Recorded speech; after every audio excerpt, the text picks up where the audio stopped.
형, 소액보증금이 최우선 면제권. 자, 최우선 면제권에서 양가로 1번 보증금 중 일정액 요거 나오면 최우선 면제권. 단어 보고 눈치채자. 보증금 중 일정액 최우선 면제권. 양가로 2번 최우선 면제권에서 문제가 되는 거 동그라미 1번 확정일자는 요건이 아니다. 그죠? 확정일자 받아두면 유리한 거지 요건은 아니고 대항 요건만 전입신고까지만 경매가 들어가기 전에. 2번 2분의 1까지만. 최우선 면제는 2분의 1. 상인법도 2분의 1. 주인법도 2분의 1. 전부 다 최우선 면제로 땡겨주면 1순위 저당권자가 빵원 될 수도 있어요. 말이 안 되잖아요. 그러니까 최우선 면제는 2분의 1까지만. 3번 했던 거고 우선 면제권 최우선 면제권은 배당 요구 채권 달라고 해야 되고. 4번 별표. 동그라미 4번 5번 그리고 8번 정도만 보시면 돼요. 4번 임차권 등기 명령에서 임차권 등기가 격려가 됐대요. 그 다음에 임차한 소액 임차인은 뭐는 인정이 안 된다? 최우선 면제권은 인정이 안 된다. 최우선 면제권. 그냥 우선 면제권은 인정이 돼도 최우선 면제권이 인정이 안 되는데 문제는 이렇게 나온다는 게 문제예요.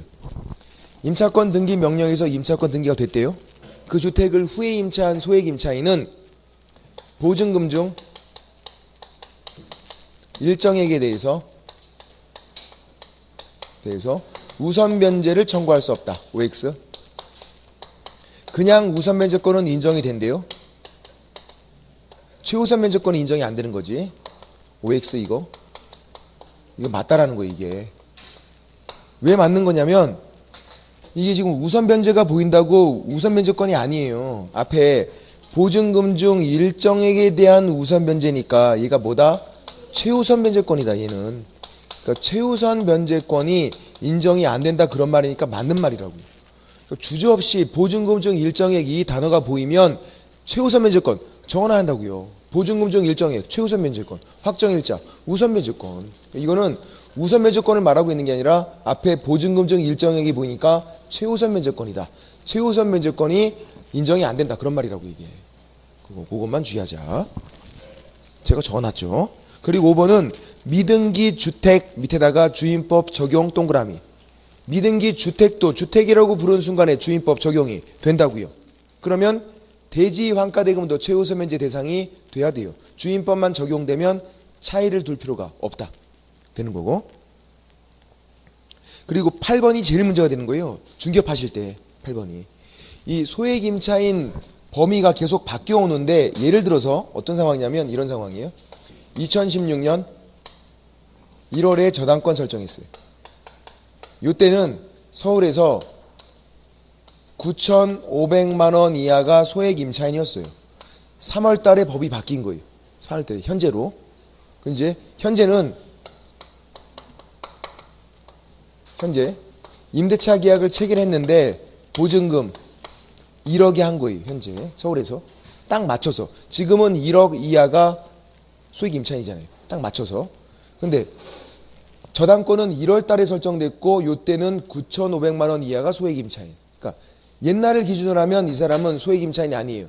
지금을 기준으로 하면 소액 임차인이고. 그래서 문제가 되는데 판례가 깜짝 놀라게 지금이 아니래. 옛날 거 기준으로 판단하래요.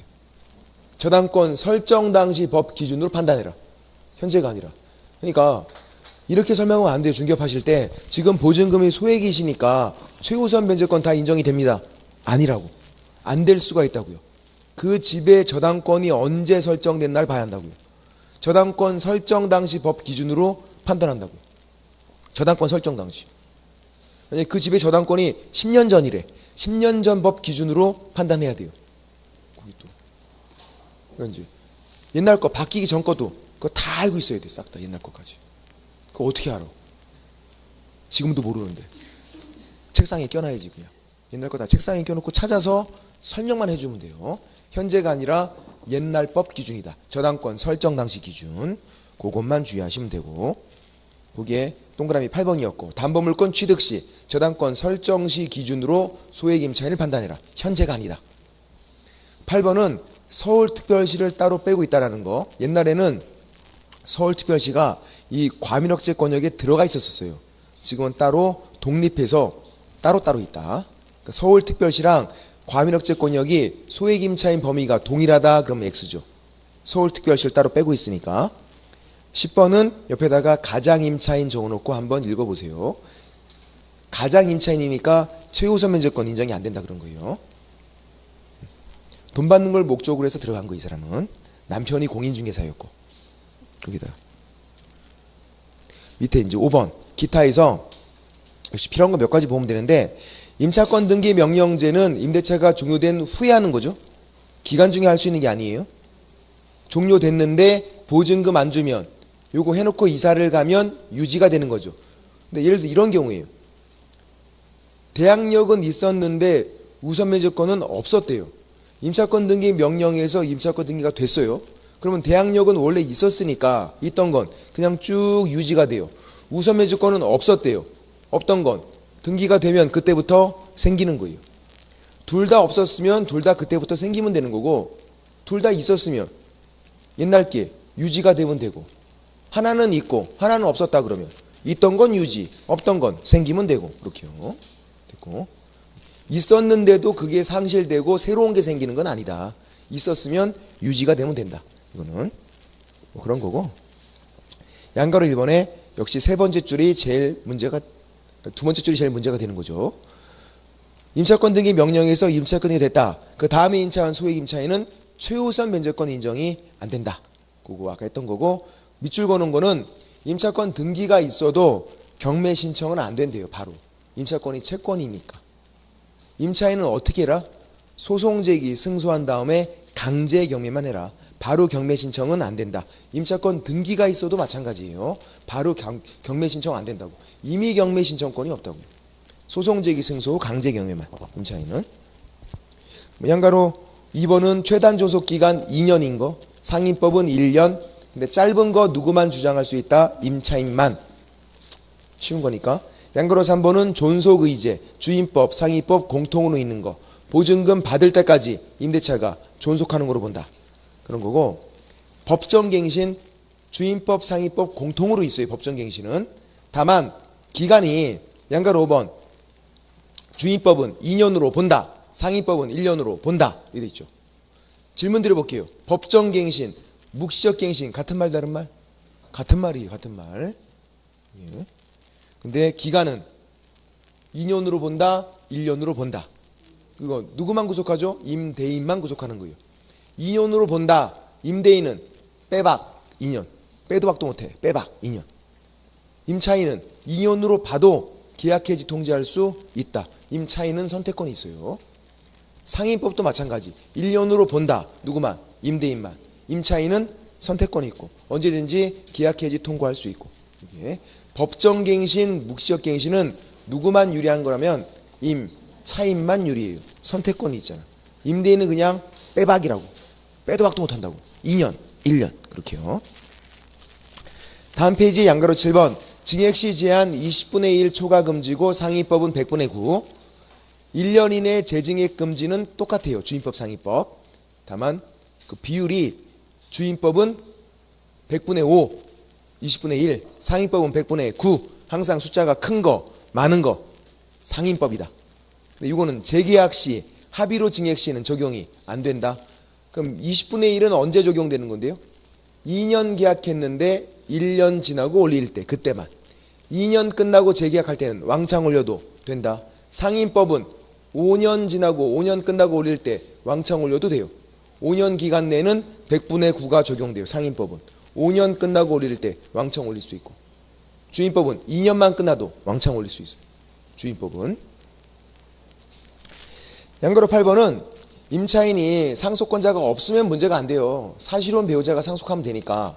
상속권자가 있을 때는 2촌 이내에 상속권자가 있을 때는 함께 사는지를 알아봐서 하나 둘 세 번째 줄 그러나 상속권자가 가정 공동생활하고 있지 않는다. 따로 살고 있다. 공동상속이에요. 제가 밑줄 거는 것만 잘 보시면 돼요. 상속권자가 함께 살고 있대요. 가정 공동생활을 한다. 그러면 상속권자만 상속해요. 옆에 적어놔야 돼. 공동 X. 꼭 느낌은 가정 공동생활을 하면 공동상속 같잖아요. 공동 그게 아니다. 가정 공동생활하면 누구만? 상속권자만 상속한다. 상속권자만. 그게 원칙이거든요. 사실혼 배우자는 상속권이 없는 게 원칙이에요. 그래서 공동 그건 아니다. 가정 공동 생활하면 상속권자만. 이렇게 상속권자 2촌 이내. 2촌 누구라 그랬죠? 형제자매. 부모 자식 간에는 1촌, 형제자매는 2촌. 그리고 또 누구 된다 그랬는데? 할아버지도 된다 그랬잖아요. 나랑 아버지랑 1촌, 또 아버지랑 할아버지랑 또 1촌이잖아요. 나랑 할아버지는 2촌, 3촌이 아니라. 왜 할아버지가 3촌이야? 후드로 지금 할아버지한테 3촌 그랬다가 팍, 아유, 3촌은 정말 3촌은 빠져야 돼요 여기서. 그래서 할아버지는 2촌이니까 되고, 그리고 1개월 이내 반대 의사 표시하면 상속 포기 가능한 거. 3개월이 아니라 1개월이다. 월세 많이 밀리면 포기해야지 뭐 그런 거고. 그리고 양가로 9번은 일단 비율만 잘 보시면 되는데 얘는 뭐 밑에 있으니까 한번 보시면 되고, 연 1할 그리고 기준금리에 더하기 3.5% 더하기 둘 중에 비교해서 낮은 거 더하기 3.5%고 101페이지 상인법에서 양가로 9번을 보세요. 101페이지 양가로 9번 옆에 101페이지 월차임 전환시 산정률 제한 똑같은데 12% 그리고 기준금리 곱하기 4.5예요. 101페이지 양가로 9번 월차임 전환시 산정률 제한. 그래서 이걸 적어놔야죠. 뭐 적어놓냐면 더하기 4.5% x 아니다. 4.5배니까 곱하기 4.5잖아. 이거 충분히 이렇게 나올 수 있겠다. 주임법은 더하기 3.5%, 상임법은 곱하기 4.5, 더하기 4.5%가 아니라 상임법은 안 바뀌었다고요. 주임법만 바뀌었지. 주임법만 더하기 3.5%, 상임법은 곱하기 4.5. 그거 101페이지 양가로 9번 거기 4.5배 그 위에다가 적어놓으면 되겠죠. 4.5배니까 곱하기 4.5란 얘기잖아요. 상임법은 주임법과 차이점을 보면 되겠다. 적용되지 않는 거 100페이지에서 양가로 3번 차이점 별표를 칠해놓고 가장 큰 차이점이죠. 보증금 제한이 있잖아요. 상임법만. 서울에서 환산보증금이 4억 초과 법이 적용이 안 된다. 이런 보증금 제한이 주임법은 없었어요. 주택임대차는 보증금이 40억이어도 적용이 돼요. 상임법만 이렇게 보증금 제한이 있는 거고, 아무리 보증금이 커도 적용되는 거 세 가지는 기억해야 돼요. 대항력, 계약갱신 요구권, 권리금 보호. 이 세 가지만큼은 보증금이 아무리 커도 적용된다. 그러면 보증금이 클 때 적용 안 되는 거 대표적인 게 뭔데요? 우선면제권이에요. 보증금이 크대요. 서울에서 보증금이 4억 초과래. 환산보증금이. 그러면 확정일자를 받아도 우선면제권은 생기지 않아요. 그런 건 적용이 안 돼요. 대항력, 계약갱신 요구권, 권리금 보호는 보증금 다소를 불문하고 다 적용이 되는 거고, 우선변제권 그런 것들이 보증금이 크면 적용이 안 된다. 또 무슨 보증금이다? 환산보증금이다. 보증금 더하기 월세 곱하기 100한 거다. 환산보증금. 그거 주의해야 되고, 상임법은 무조건 환산보증금이니까 보증금 제한이 있다. 굵은색 2번 제3자에 대한 대항력에서는 양가로 1번 사업자 등록 신청이죠. 주민등록이 아니라 사업자 등록 신청 동그라미 별표. 그리고 모의고사에 사업자 등록을 한 때는 X, 사업자 등록을 신청한 때는 이렇게 돼 있다고요. 한 때는이 아니에요. 신청한 때는. 다음날 0시부터 3번 우선면제권도 양가로 1번 확정일자 받으면 똑같은데 확정일자 받는 장소가 관할 세무서장 여기다 동사무소 X. 상임법인데 관할 세무서장이지. 동사무소로 나온 적 있다고요. 근데 어장창 틀렸어. 왜 그랬을까요? 이거 몰라서 틀린 게 아닐 거 아니에요. 안 보여. 왜 안 보이는데? 당 떨어졌어. 이 주임법 상임법이 거의 37번 8번 뒤에 나와요. 이미 앞에서 진 다 뺐다고 지금. 그 뒤에서 문제를 꼼꼼히 안 봐 사람들이. 힘들어갖고 당 떨어져갖고 대충 본다고. 잘 보셔야 돼요. 예. 그래서 거기 관할 세무서장 옆에 적어놔야 돼. 당 보충하자. 당 보충. 당 떨어지면 이게 안 보이거든. 뒤에 부분들은 30번 이후부터는 정말 집중해서 문제를 읽어야 돼요. 왜냐면 잘 안 보이거든요. 그래서 쉬운 데도 많이 틀려요. 오히려 30번 이후가 쉬운 문제들이 많아요. 근데 많이 틀린다고요. 왜? 문제를 제대로 안 보고 그냥 막 시간도 없을 뿐더러 대충 보니까 힘들어갖고. 예. 앞에서 진을 다 빼나갖고. 그런 것도 잘 봐야 돼요. 당 보충. 그 다음 양가로 2번은 똑같죠. 배당 요구 종기까지 존속하는 거 똑같고, 또 사업자 등록은 실제로 장사를 하고 있어야 한다. 사실상 폐업 상태면 안 된다. 그런 거고, 양가로 3번은 폐업했다가 다시 하면 폐업하는 순간에 끝이에요. 마찬가지잖아요. 주인법도 이사 가면 끝, 가족 전체가 이사 가면 끝, 상인법도 폐업하면 끝. 같은 동일한 사업자 등록번호로 다시 했대요. 그러면 옛날 게 유지가 되는 게 아니라 새로운 게 다음날 0시부터 생기는 거죠. 그냥 또 폐업하면 끝이에요. 4번 최우선 면제권 내용 똑같죠? 2분의 1까지 똑같아요. 3분의 1 x라고 맨 밑에 적어놔야 돼. 2분의 1 밑에 3분의 1 x. 그리고 101페이지 양가로 4번도 똑같고요. 임차권 등기 명령에서 임차권 등기가 됐다. 그 후에 임차한 임차인은 최우선 면제권 인정이 안 되는 거 똑같고, 그리고 양가로 5번은 차이점이니까 별표죠. 왜? 환산보증금이야. 금액도 6,500만 원 이하 서울에서. 그 6,500만 원이 환산보증금. 상인법은 무조건 환산보증금. 상인법 적용돼서 최우선 면제를 받았다. 그런 분들 진짜 몇 분 없어. 잘 적용이 안 된다. 왜? 환산보증금이잖아요. 주인법은 그냥 보증금이에요. 주인법은 1억 이하예요. 그 1억이 그냥 보증금이에요. 적용 잘 되죠. 상인법은 금액도 낮은데 6,500만 원인데 환산보증금이라고. 적용이 잘 안 된다. 또 4억이랑 헷갈리면 안 돼요. 아까 4억은 뭐였죠? 서울에서 4억은 법 적용 여부를 판단하는 거. 상인법 적용시킬까 말까. 근데 6,500만 원 최우선 면제 인정 되나 안 되나. 그것만 판단하는 거예요. 그래서 법 적용 여부를 판단하는 4억과 최우선 면제를 판단하는 6,500만 원을 혼돈하지 말자. 둘 다 환산보증금인 건 공통점이고. 기타에서는 최단 존속기간 1년인 건 다 아시고, 짧은 거 임차인 주장할 수 있고, 짧지만 상인법이 1년 짧지만 불리하지가 않다라는 거예요. 왜 불리하지 않을까요? 계약갱신 요구권이 상인법만 있으니까. 그래서 계약갱신 요건이 나올 확률이 높다. 주인법과 차이점이고, 그리고 또 상인법 바꾸려고 하고 있다고. 지금 또 어떻게 계약갱신 요건을 10년으로. 5년이 너무 짧다고. 5년 너무 후딱 가니까 10년으로 바꾸자. 5년도 짧다고요. 1차 2차 나눠서 하면 2년 금방 가잖아. 두 바퀴 돌면 4년 가잖아. 금방 간다고. 짧다고. 시간이 금방 가요. 5년도. 그러니까 너무 짧다. 10년으로 하자. 왜냐면 뒤에 있는 권리금 보호가 임차인이 보호가 안 되고 있어. 권리금 보호 규정이. 내용도 너무 어렵고 뭔 말인지도 모르는 이상한 법을 만들어놨고, 권리금 보호 전혀 임차인에게 도움이 안 되니까 차라리 그냥 기간을 늘려주자. 이렇게 기간을 10년으로다가.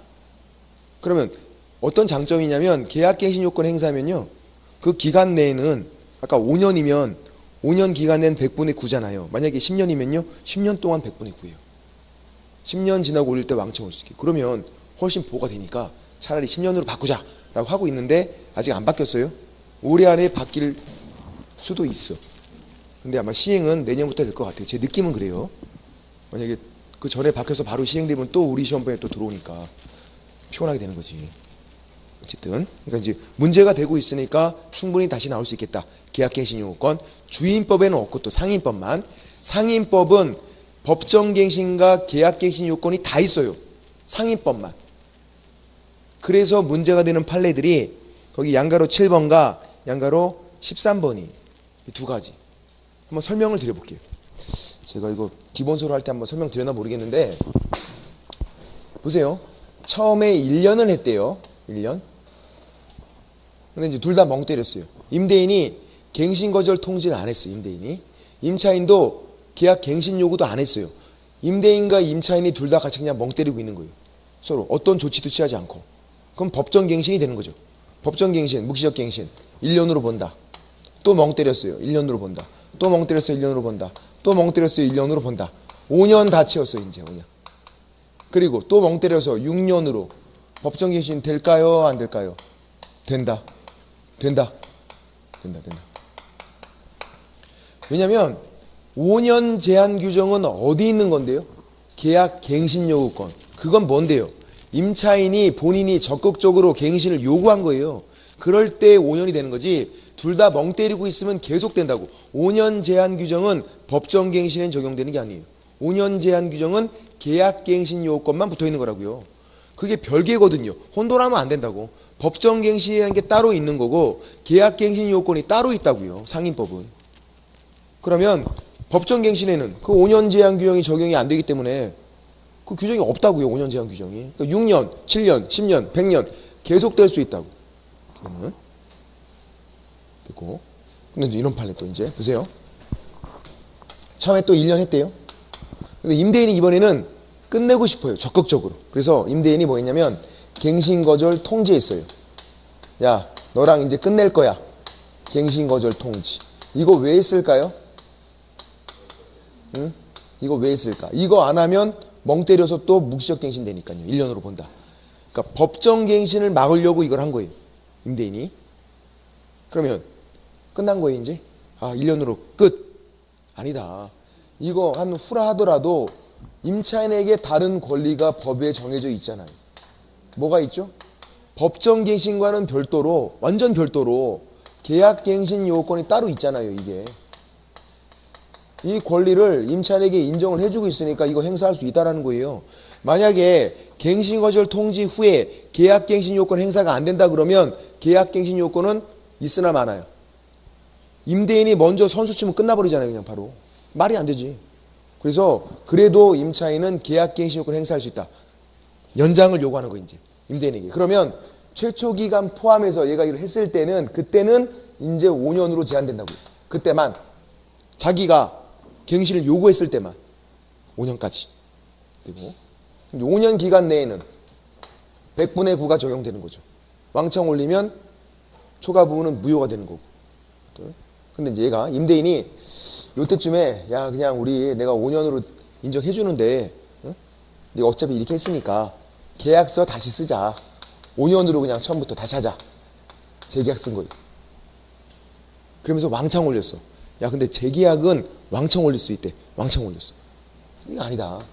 판례가 갱신이다. 갱신. 문의만 재계약이지 계약서만 다시 쓴다고 재계약이요? 아니라고. 계약갱신 요건 행사한 다음에 계약서 다시 쓴 거잖아요. 그거는 갱신이지 실질이 갱신이지 재계약이 아니다. 왕창 올리면 안 된다는 거예요. 100분의 9가 계속 적용된대. 그래서 왕창 올리면 초과 부분 무효. 돌려줘. 그렇게 한 거죠. 이해가 되시나요? 요 판례가 이해가 되면 공부가 진짜 많이 된 거야. 이해가 안 되면요? 위에 판례는 이해가 됐잖아요. 큰일 났다. 큰일 났어. 큰일 났어. 큰일 나긴 뭐 그냥 뭐 어차피 어려운 건데 뭐 그런 거지. 그래도 의욕은 차 있잖아 우리가. 의욕은. 제가 왜 그걸 느끼냐면 왜 여러분이 의욕이 차 있다는 걸 느끼냐면 다음 주부터 문제풀이 하는데 어디까지 풀어와요 질문이 제일 많아.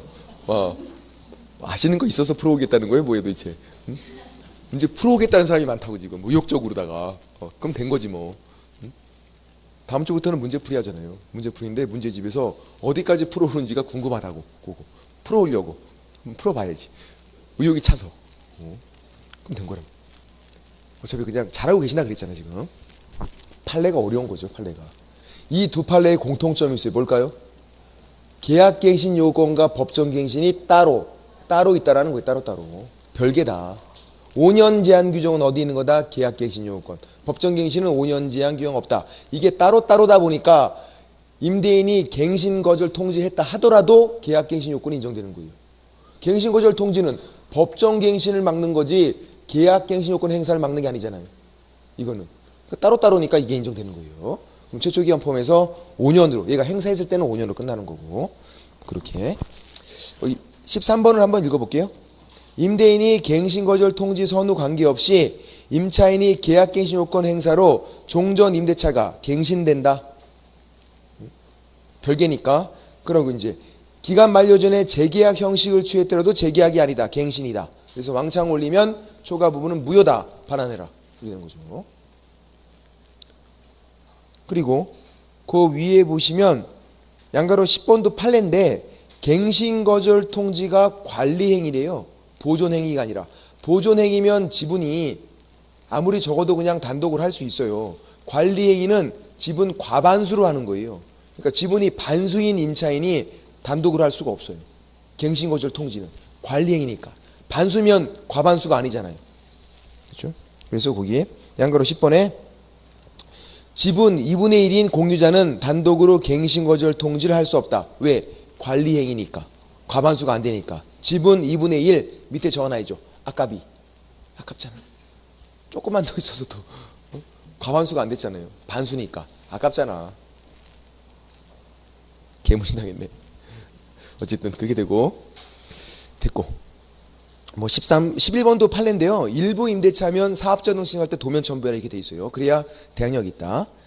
12번은 뭐 그냥 판례긴 한데 쉬운 거니까 가등기랑 본등기 사이에 낀 건 다 죽어버리는 거죠.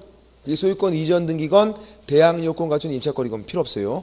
가등기랑 본등기 사이에 낀 건 중간 처분 실효 싸그리 다 죽어버린다. 그리고 그런 거고 넘겨보시면 권리금 보호도 작년 재작년에 신설됐을 때 나왔었는데 작년에는 뭐 안 나왔고 뭐 법이 좀 그래서 그래요. 너무 어렵게 만들었고 잘 도움이 안 돼 전혀 임차인에게. 권리금 보호. 권리금 계약은 신규 임차인과 임차인의 책이라는 거.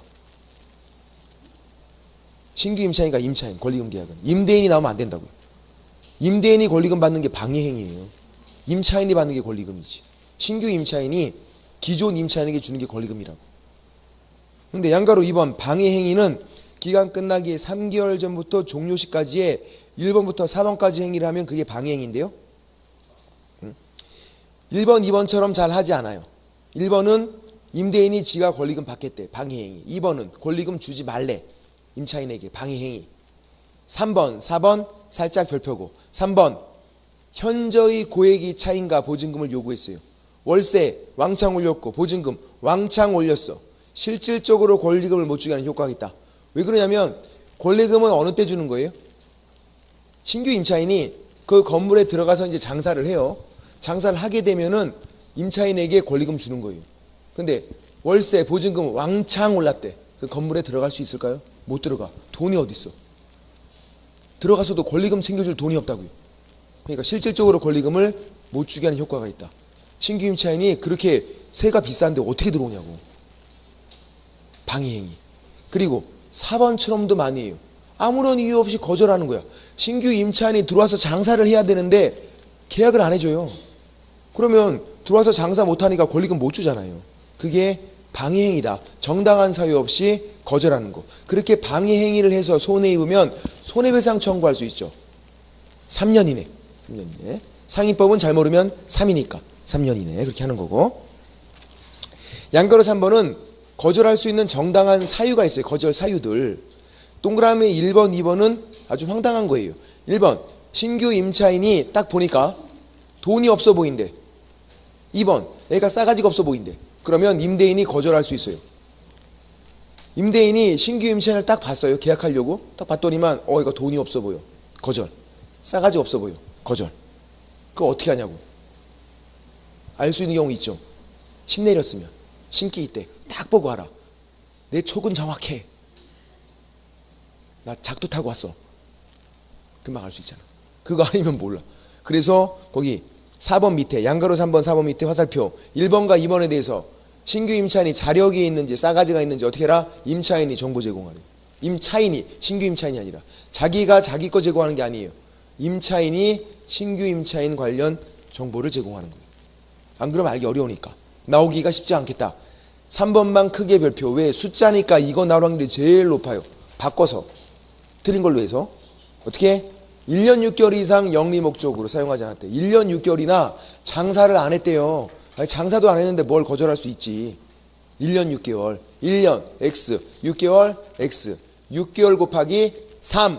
상위법은 3이 필요하니까 6개월 곱하기 3 하면 18개월. 그러면 1년 6개월 맞잖아요. 머릿속으로 계산하지 말라고. 이미 계산 다 끝냈다고요 제가. 6개월 곱하기 3이면 18개월이고 1년 6개월 나오니까. 4번. 자 4번 나오진 않겠지만 또 모르죠 또 뭐. 내용이 어려워서. 임대인이 선택한 신규 임차인이 임차인과 권리금 계약을 체결하고 권리금을 지급한 경우 뭔 말인지 모르겠다고. 정말 이거 소련 말이라고요. 제가 뒤에 가로 내용을 적어놔서 그나마 좀 어떻게 그냥 해보는 거지. 뭐냐면 임대인 밑에 적어놔야 돼. 4번 밑에 있는 임대인. 착하다. 착해. 아주. 새로운 사람 한 명 소개시켜 준 거예요. 어우, 이렇게 친절할 수가. 임차인에게 권리금 받으라고 한 명 소개시켜 줬어요. 권리금 줬대 그 사람이. 근데 임차인 밑에 적어놔야 돼. 욕심이 많다. 욕심 많은 사람이야 아주. 얘가 새로운 사람 한 명을 또 데리고 온 거예요. 이미 권리금을 받았는데 한 명 또 데리고 온 거예요. 다시 하겠다고. 거절해야죠. 이미 권리금 받았잖아요. 임대인이 한 명 소개시켜줘서 권리금 받았다고 지금. 근데 그 임차인이 신규 임차인을 또 데리고 온 거라고 지금. 아마 그 신규 임차인이 권리금을 더 많이 준다고 했나 봐요. 데리고 온 거예요. 두 번째는 거절해도 된다. 오케이 하면은 권리금 얘 이중으로 받게 되고, 물론 처음에 권리금 받은 건 돌려주겠지만 잘 안 줄 거 아니야. 또 막 분쟁 생기니까 두 번째는 거절해도 된다는 거예요. 간단하게 권리금을 이중으로 받게 되니까, 이미 한 번 받았고 지가 데리고 온 사람하고 또 해서 또 받으면 이중으로 받으니까, 그래서 권리금을 이중으로 받게 되니까 두 번째는 거절해라. 근데 임대인이 그거를 알 수밖에 없죠. 자기가 소개시켜 줬잖아요. 그래서 권리금 한 번 받은 거 알잖아 임대인이. 그러니까 두 번째, 자기가 소개시킨 사람이 아니라 다른 사람을 데리고 오면 거절해야죠. 아니면 권리금을 이중으로 받게 되니까요. 그런 취지인데 쏘련 말이다. 출제위원들도 뭔 말인지 알기가 힘들겠다 이거예요. 그죠? 4번 이해하기 힘드시잖아. 저도 이해하는데 1년 걸렸다고. 이것만 쳐다보고 있는데도.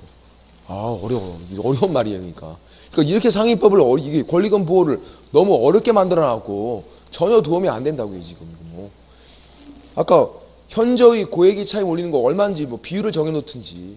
애매하잖아 다 규정들이. 코에 걸면 코걸이, 귀에 걸면 귀걸이 돼서 전혀 도움이 안 되고 있어서 이거 지금. 그래서 그럴 바에는 기간을 그냥 연장해 주자. 그렇게 해서 계약갱신 요건 그거를 이제 10년으로 하려고 하고 있는 거죠. 이게 도움이 안 되다 보니까. 이게 도움이 되고 하면 그러지 않아도 되는데.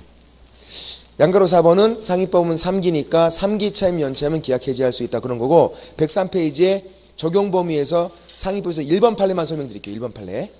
103페이지 맨 위에, 오른쪽에 맨 위에 사업자 등록을 신청할 때 임대차 계약서 4번을 내요. 사업자 등록 신청할 때. 그때 보증금과 실제 보증금이 달랐어요. 뭐가 우선? 사업자 등록 신청할 때 냈던 게 우선이에요. 실제가 우선하지 않아요. 판례, 작년 판례죠. 사업자 등록 신청할 때 냈던 계약서, 그 계약서상의 보증금이 우선한다. 실제가 아니라. 왜 실제가 우선하지 않아요? 실제가 우선하면 다 짜고 치지. 임대인과 임차인이 사실은 저희 이거였거든요. 다 그럴 거 아니에요. 그러니까 사업자 등록 신청할 때 본인이 냈던 거, 그 계약서상 보증금이 우선한다 그거예요. 실제가 아니라. 실제가 우선하면 짜고 치니까. 그게 1번 작년 판례니까 시험에 나온 적이 없었죠. 이게. 그렇게 보시면 되고. 됐고. 나중에는 103페이지에 있는 이 비교표만, 상위법만 보시고, 특히 상위법은 숫자들을 잘 보고 3이 아닌 것들, 아까 최우수 면제 2분의 1, 최단 존속기간 1년, 짧지만 불리하지 않은 게 계약갱신 요건이 있으니까 5년까지 인정되는 거, 그거. 그런 것들. 상위법은 숫자 위주로. 그리고 더하기 4.5%가 아니라 곱하기 4.5다. 주임법은 월차임 전환시 산정률 제한해서 더하기 3.5%인데 그런 것들 차이점 위주로 좀 정리해 보시면 되고, 그렇게 보고 됐고, 경매 관련 문제를 6번 문제를 한 문제, 기출문제니까 한번 풀어볼게요. 6번 문제 기출문제인데 되게 쉬워요. 여러분 바로 맞출 수 있어요. 이거 맞춰야 된다고. 프린트에서 프린트 6번 문제. 1번 기일 입찰에서 매수 신청 보증 금액은 매수 신고 가격의 10분의 1로 한다. X 최저 매각 가격 10분의 1. 답은 1번. 틀릴 수가 없다. 옆에 적어놔야 돼. 틀릴 수가 없다. 이거 어떻게 틀리냐고. 매수 신청 보증금은 최저 매각 가격이 10분의 1이다.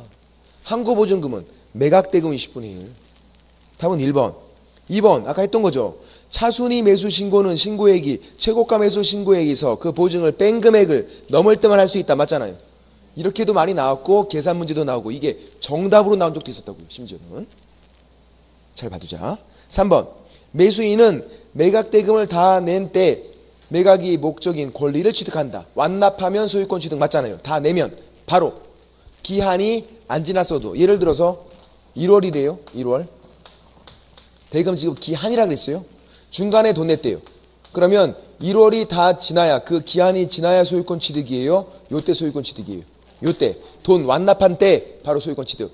대금 지급 기한이 지났나 안 지났나가 중요하지 않아요. 완납했나가 중요하지. 완납하면 바로 소유권 취득이에요.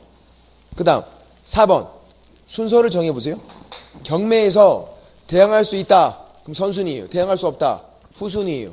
뭐라고 돼 있죠? 가압류 채권에 대항할 수 있는 전세권이래요. 아, 그럼 전세권이 선순위에 있는 거네. 대항할 수 있다가 선순위니까. 가압류가 후순위. 이런 상황. 최고 선순위 전세권이 있네요. 그러면 얘는 원칙은 인수, 배당 요구하면 소멸. 맞잖아요. 배당 요구하면 소멸. 선순위인데 인수가 원칙이지만 달라고 하면 소멸. 순서만 짜놓으면 된다. 경매에서 대항할 수 있다. 선순위. 대항할 수 없다. 후순위. 그렇게. 이렇게 나온 적도 있죠. 가압류 채권에 대항할 수 있는데 선순위 저당권에 대항할 수 없다. 그럼 어떤 상황이에요? 전세권이 가압류에 대항할 수 있는데 선순위 저당권에 대항할 수 없대요. 어떤 상황이에요?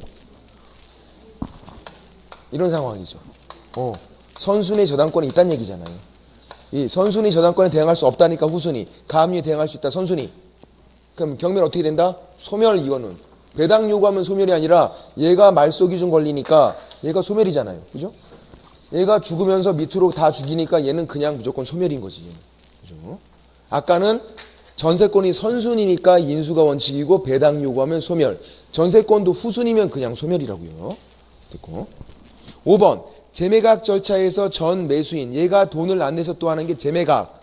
그러면 참여할 수 있나요? 안 되고. 그리고 전에 했던 보증금 달라고 할 수도 없어요. 보증금 떼이는 거예요. 불쌍해요? 안 불쌍해요? 불쌍해. 최저 매각가가 1억이면 1,000만 원 떼인 거라고 얘는. 굉장히 큰 금액을 날린 거라고. 불쌍하니까 재매각기일 3일 전까지 대금, 이자를 완납하면 재매각을 취소해줘요. 얘한테 준다고 그냥. 불쌍하잖아. 상당히 많은 보증금을 떼이니까. 그래서 전 매수인이 재매각기일 3일 전까지 대금, 이자를 다 완납해야 돼요. 완납하면 그 재매각 절차를 취소하고 그 전 매수인에게 권리를 넘겨주는 거예요. 이렇게. 불쌍하니까. 3일 전까지. 그런 절차도 있어요. 그것도. 어쨌든 그렇게 보고. 전 매수인은 참여할 수 없고 보증금도 원칙은 떼이게 된다. 그렇게 보시면 되고요. 됐습니다. 여기까지고요. 다음 주부터는 문제풀이가 들어갑니다. 문제풀이. 문제풀이에서는 아마 등록하는 것까지 결격 사유 전까지 풀어오시면 될 것 같습니다. 등록하는 것까지. 등록까지. 문제집이 있으니까요. 예. 자, 오늘 수고 많으셨고요. 다음 주에 뵙겠습니다. 수고하셨습니다.